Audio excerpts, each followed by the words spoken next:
UPSC medium for all India services Hindi channel में आपका स्वागत है। जिम कॉर्बेट राष्ट्रीय उद्यान भारत का सबसे पुराना राष्ट्रीय उद्यान है और 1936 में लुप्तप्राय बंगाल बाघ की रक्षा के लिए हेनली नेशनल पार्क के रूप में स्थापित किया गया था। यह उत्तराखंड के नैनीताल जिले के रामनगर नगर के पास स्थित है और इसका नाम जिम कॉर्बेट के नाम पर रखा गया था, जिन्होंने इसकी स्थापना में महत्वपूर्ण भूमिका निभाई थी। बाघ परियोजना पहल के तहत आने वाला ये पहला पार्क था। ये एक गौरवशाली पशु विहार है। ये रामगंगा की पातलीदून घाटी में 1318 वर्ग किलोमीटर के लगभग में बसा हुआ है, जिसके अंतर्गत 821 वर्ग किलोमीटर के लगभग का जिम कॉर्बेट व्याघ्र संरक्षित क्षेत्र भी आता है। पार्क में उप हिमालयन बेल्ट की भौगोलिक और पारिस्थितिक विशेषताएं हैं। यह एक इको टूरिज्म प्लेस भी है और यहाँ पौधों की 488 प्रजातियां और जीवों की एक विविधता है।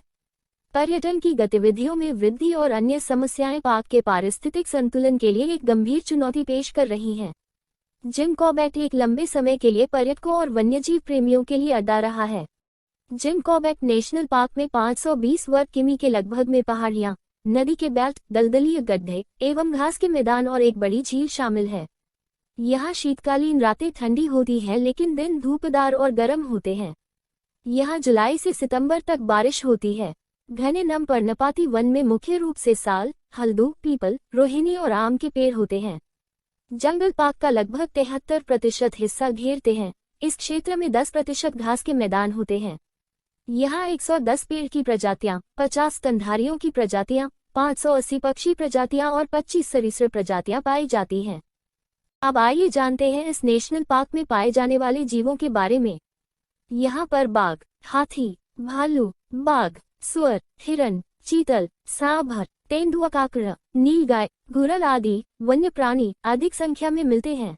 इसी तरह इस वन में अजगर तथा कई प्रकार के सांप भी निवास करते हैं।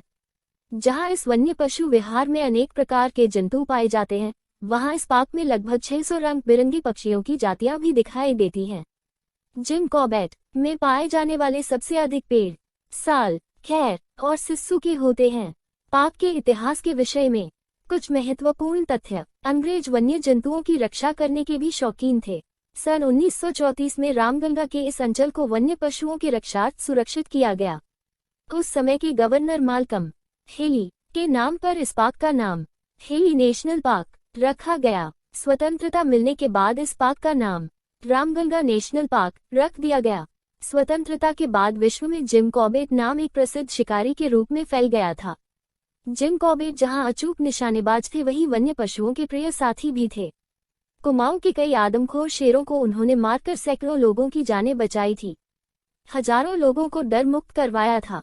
जिम कॉर्बेट ने the man eater of Rudraprayag नाम की पुस्तकें भी लिखी। भारत सरकार ने जब जिम कॉर्बेट की लोकप्रियता को समझा और यह अनुभव किया कि उनका कार्यक्षेत्र यही था, तो सन 1956 में इस पार्क का नाम जिम कॉर्बेट नेशनल पार्क रख दिया गया। यूपीएससी एस्पिरेंट सिलेबस से रिलेटेड टॉपिक्स पर और अधिक जीके वीडियोस देखने के लिए सब्सक्राइब करें।